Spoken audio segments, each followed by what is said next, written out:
بسم الله الرحمن الرحيم.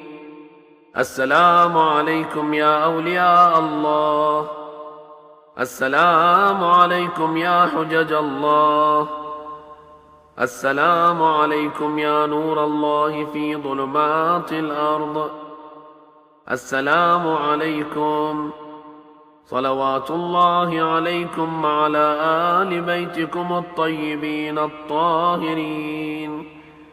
بأبي أنتم وأمي لقد عبدتم الله مخلصين، وجاهدتم في الله حق جهاده حتى أتاكم اليقين، ولعن الله أعداءكم من الجن والإنس أجمعين، وأنا أبرأ إلى الله وإليكم منهم.